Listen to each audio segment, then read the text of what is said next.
Yo, what is up guys, Jerome here, and today I am unveiling my ultimate Phase 2 prep guide.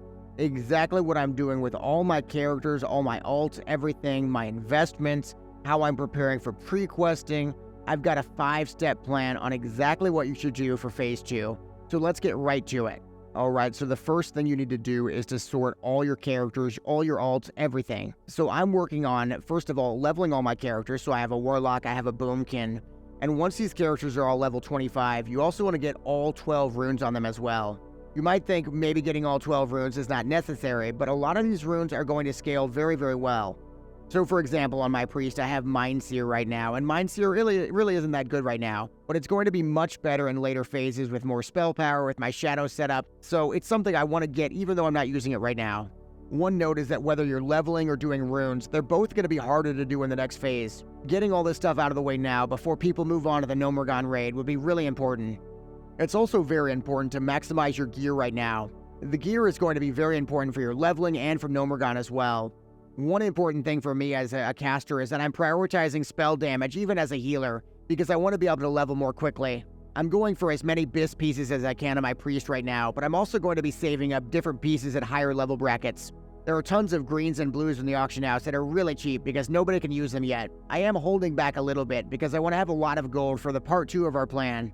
Part 2 of our plan for prepping for Phase 2 is to farm as much gold as humanly possible. Of course, having at least 80 or 90 gold for your mount is very important at level 40. It's also safe to assume there will be a new gold sink because Blizzard has loved putting in gold sinks for the runes for the first phase. We also have to save money so we can have tons of different consumables for the new gnomeregan raid, for the new leveling as well. I mean, if you're doing something like a Scarlet Monastery spam, you really want to make sure you have tons of mana potions to use, and not just those cheap lesser ones either. I also want to have as much storage as I possibly can have, and obviously the Darkmoon storage box is a great start with 14 slots.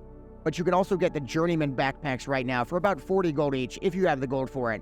It seems like a huge investment, but having more bags means you can store way more expensive items that drop in the next phase. One last note on gold is that I'm also saving up a lot of gold so I can get pre-bis for gnomeregan as well as enchants and everything I need for the actual raid itself. Hopefully, I'll be one of the first people to enter the raid, and that's because I have a really good plan for part 3, which is pre-questing. Before we get to pre-questing though, one thing I've done is I've gone out and gotten every single relevant flight path I can. So with STV being so important for things like the Gurubashi Arena, as Alliance you'll definitely want the Booty Bay flight path, as Horde you'll also want the Booty Bay flight path and the Gromgol flight path as well. With Zul'Farrak being relevant, I also want to have the Tanaris flight path, and of course just everything you might need, things like the Hillsbrad flight path, or Desolus as well. That's a key area I'm going to spend a lot of time in. On top of getting your flight pass, you also really want to plan out your leveling route. The big question is whether you're going to use Scarlet Monastery for your main source of leveling XP. There are some groups that will be able to one-pull the entire dungeon in a matter of minutes, and they're going to get a huge XP advantage. If you're playing a class that's worse for spamming dungeons like an Ellie Shaman, you might want to just consider questing instead. That being said, no matter how you approach the leveling, having a pre-questing route is very important. Below the video, I've linked a very good pre-questing guide from my friend Alenia. It's Alliance only, but it'll get you to almost level 28 with just pre-questing. I've also included a link to a Reddit post below the video to give you way more inspiration with all sorts of items that begin quests.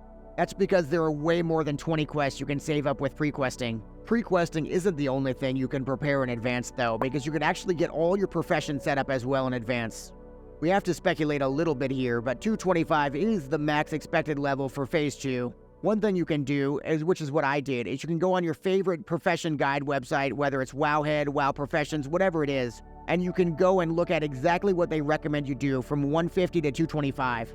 For example, with engineering, you can already have the bronze framework and the explosive sheep completely ready to go in terms of materials. You can also have recipes like the Spell Power Goggles Extreme just ready to go if you can get them cheap on the auction house. There are also some very cheap vendor recipes you can get in advance, things like the Deadly Scope from STV or the Goblin Jumper Cables. Another popular profession will be First Aid. You can already get most of the cloth you need to max it out, which is silk. One thing I also plan to do is to put an alt at the First Aid guy so I can just immediately buy the book when it comes out and then I can send it to my main. One really cool one you can max out right now is cooking, because with cooking with the Curiously Tasty Omelet, you can already get to 175 the second the phase drops. So I've basically stockpiled all the items for the Curiously Tasty Omelet and I already have the recipe ready to go. Then to get to 225, you can already buy the Roast Raptor recipe and all the materials you need to max out your cooking. On top of that, some of the best cooking recipes like the monster omelet or the tender wolf steak, you can already get the recipes right now so you're ready to go. So this leads perfectly into the number 5 prep thing that I'm doing, which is to max out your reputations or at least get them as high as you possibly can. The most important rep by far is the supply officer rep.